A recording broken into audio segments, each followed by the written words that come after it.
there, Janet Fritz here for Galaxy Girl Creations. Welcome to my channel. Welcome to Kit Conspiracy. This is the series I'm doing with MK over on her channel. Her link will be down below for you. We have kitted up the identical papers and for each week in April, and then we are building our layouts based on those papers. We can pull in whatever embellishments we want and use whatever scrap paper we want, but the kits are both the same. If you're interested in what we did for our kits, I will put a link for the kit share down below for you so that you can easily get to that. This week we are using a lot of color, Vicky Bouton Color Study, and a little bit of Cocoa Vanilla Sun Kissed, I think is what that collection is. I could be wrong. It is Cocoa Vanilla. I do know that part. We also have chosen sketches for the first week as our inspiration. So this is my second layout for this particular week, and this is the sketch we have chosen. It is by Debbie Gatos or something to that effect, and it is from 2009. So I chose to use this ombre paper. That is one of the Cocoa Vanilla papers, and I cut a strip of that, and I'm going to go ahead and use it on top of this green paper. And I'm really liking the way that that is looking, in large part because there's a lot of yellow and green in these photos. These photos are carry over from the project, my first project that I did out of this particular kit that was shared on Saturday. These are from a Girl Scout event called the Mystery Trip, where we don't really know where we're going. We just get clues and we go to several different locations throughout the day and do activities. The final event was held at the Jungle, which is like a kid's play space, and they actually spent the night in the play space. The girls are definitely a little old for the particular venue, but they did have fun. They enjoyed hanging out and just being together. This group of girls, it doesn't really matter where they're at. They always know how to have fun together. So this particular layout features quite a bit of my niece. She's in 3 of those photos. And so I wanted to go ahead and highlight that. I had this black piece of paper that I had done a sketchy line around, showing somebody how my white pen worked. And so I decided I'm just going to go ahead and use that, and I will do some white sketchy lines around this other piece of black paper. If you're curious about that white gel pen, it is an Arteza 0.6 white gel pen, and it works so well. It is the best working white gel pen I have ever had. As you can see, you can actually see the lines right when you write them. You don't have to wait for them to dry to be white. And they go on very bold. I don't know. It's by far my favorite white gel pen. So I can put a link for that down below for you as well. So I am pulling in several different pieces out of my scrap bin, and I'm trying not to use a ton from my kit because I know I have at least one more layout to make, and it's going to have a lot of layers on it. But spoiler alert, I end up being able to make quite a few more layouts out of it. So it really is amazing what you can do when you have a lot of scraps and you decide to cut into them before you cut into your 12 by 12 paper. I think a lot of times we take that for granted and just cut into the new stuff, and then, we end up with even more scraps. But in this case, I decide I'm going to use just a plain piece of black cardstock, which is allowed. We're allowed to pull in cardstock, and we're allowed to pull in stuff from our scrap bins. And then I end up using this green diagonal stripe again. I did use a little bit of it on the prior double page that I did on Saturday. And so I'm just pulling in the leftover bits. So I'm going to stretch it so that it looks like it goes all the way underneath the ombre paper, though, even though it doesn't. And I'm really liking the way that it's looking. I like that the green has kind of like the yellow on one side, but then it also has kind of blue undertones in the center, and it goes so well with these photos. So I thought that was like the perfect match. I do want to make sure it's nice and straight, so I'm just using my T-square ruler to line it up, and then I'm going to go ahead and adhere down the ombre paper there.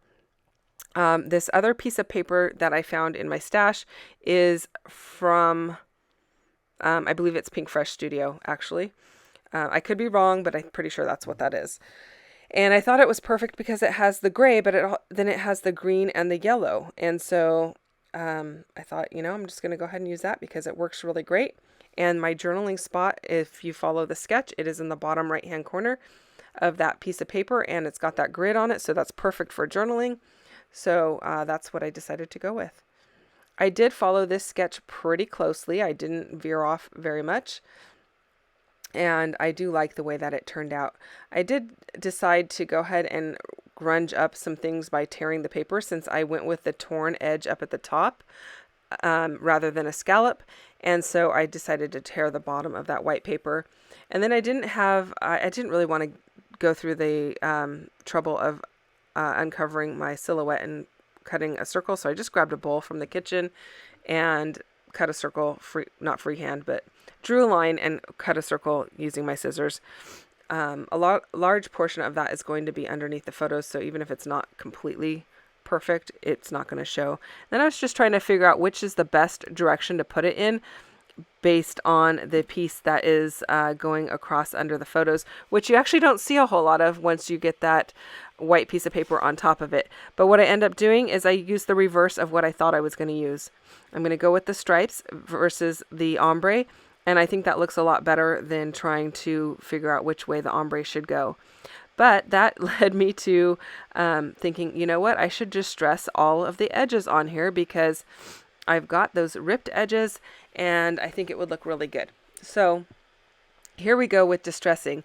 And every single time I do this, I always kick myself, why did I decide to do this? Because in scrapbooking, this is probably my least favorite thing to do. I'm not a big fan. I like the way that it looks, but the actual process of distressing the edges is so tedious to me. To me, it's even worse than fussy cutting. I think it's because of the mess that it leaves, but I do like how it looks. So you know what? I bite the bullet and do it on occasion. But then I go, well, why did I do that? There's all these layers. I just was going to do one edge, and now I have all these layers to do. So anyway, I just bought this new distressor, or what, I don't even know what you call this tool, but it's the distressing tool. I just bought it on Amazon. It's nothing fancy, but it's reminiscent of the Tim Holtz one or the Tonic Studios one or whatever. But it has several little blades in it, and it's nice and sharp, so I do like that. And I do enjoy it more than using my scissors, because with my scissors I end up usually cutting into the paper more. So this kind of prevents that because the blade only goes so deep. So there it is, distressed and looking a little bit better than before I distressed it, which is funny. It's not that like I said, I like the look of the distress, and it's not that I think that distressing looks better, but because I have those ripped edges on it, the distressing kind of felt like it was a little bit more necessary. So there we go. I'm liking it a lot better now. I also like that the little white edges kind of show. It just looks a little different. I decided to move everything a little bit higher because the piece of paper that the photos is mounted on is longer than I had realized. So I also decided I did not want my stripes on that round piece to be identical in their orientation to the stripes on the background paper. And here's a funny little bit. That little green piece that I just cut out of there is actually the green piece that I used on the double pages on Saturday, because I worked on these layouts out of order. So it definitely was not a full sheet of paper.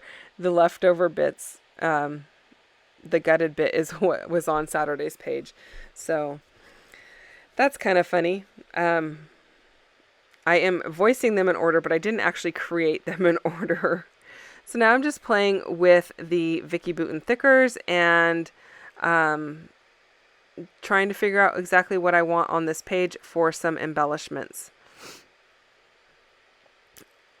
I am leaving quite a bit of journaling there because this page will have the most amount of journaling about this event overall. I didn't leave a lot of room on the page on Saturday, although I can write on it with some white pen on that black paper that I used, but this one will probably carry the most of the journaling. I really liked how that kind of ombre green to blue, it looks very much like the Cocoa Vanilla paper, but it's a Vicki Boutin border. I liked how that looked, so I decided to pull that in, and then some chipboard that talks about it being adventuresome. I thought that was kind of fun.